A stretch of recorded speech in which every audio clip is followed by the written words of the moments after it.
அனைவருக்கும் வணக்கம் மக்களே. என்னங்க சொல்கிறீங்க, தமிழ்நாடு சம்பித்து போகிற அளவுக்கு ஒரு தகவல் வந்து சொல்லியிருக்காங்க. அது என்னென்னு பார்த்தீங்கன்னா, புதுச்சேரி மது பாட்டில்களுக்கு தமிழகத்தில் அனுமதி இல்லை சொல்லியிருக்காங்க. இது குறித்து எஸ்பி ஜெயக்குமார் பேட்டி கொடுத்துருக்காரு. இந்த செய்தி குறிப்பில் ப்ரீஃபாக மற்றும் என்ன சுவாசமாக ஒரு விஷயமா ஒரு 10 விஷயத்தை பார்க்க போகிறோம். அதுக்கு முன்னாடி நம்மளோட சேனல் இப்போ தான் வந்திருக்கீங்கன்னா, இது போன்ற ஒரு மத்திய அரசுடைய மாநில அரசுடைய ஸ்கீம் பற்றிய தகவல்களை உடனுக்குடன் துல்லியமாக தெரிஞ்சுக்கணும் அப்படின்னு நினச்சிங்கன்னா மறக்காமல் நம்மளோட சேனலை சப்ஸ்கிரைப் பண்ணி வச்சுக்கோங்க. பக்கத்தில் இருக்க பெல் ஐகானை கிளிக் பண்ணி ஆல் டிக் பண்ணிக்கோங்க. அண்ட் முக்கியமான விஷயம், வீடியோ ஸ்கிப் பண்ணால் பாருங்கள். அப்போ தான் நான் சொல்கிற தகவல் என்னட்டு உங்களுக்கு வந்து முழுமையாக. இப்போ வாங்க வீடியோக்குள்ளே போகலாம். புதுச்சேரி மாநிலத்திலிருந்து தமிழகத்திற்கு குறிப்பாக மது பாட்டில் கொண்டு வர அனுமதி இல்லை என எஸ்பி ஜெயக்குமார் வந்து கூறியிருக்காரு.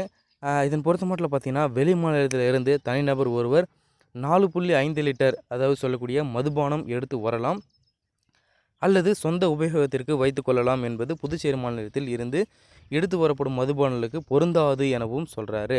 தமிழகத்தில் தனிநபர் ஒருவர் இந்திய தயாரிப்பு வெளிநாட்டு மதுவை 4.5 லிட்டர் வரை வைத்துக் கொள்ளலாம் என்பது டாஸ்மாக் மதுபானம் மட்டுமே.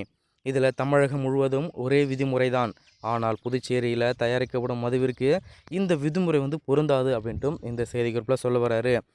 இதன் பொறுத்த மட்டும் சென்னை ஹைகோர்ட்டில் கூறப்பட்ட தீர்ப்பு தொடர்பாக விதிமுறையில் திருத்தம் கொண்டு வரப்படும் அப்படின்ட்டு இந்த குறிப்பில் ப்ரீஃபாக மற்றும் சுருக்கமாக சொல்லியிருக்காரு.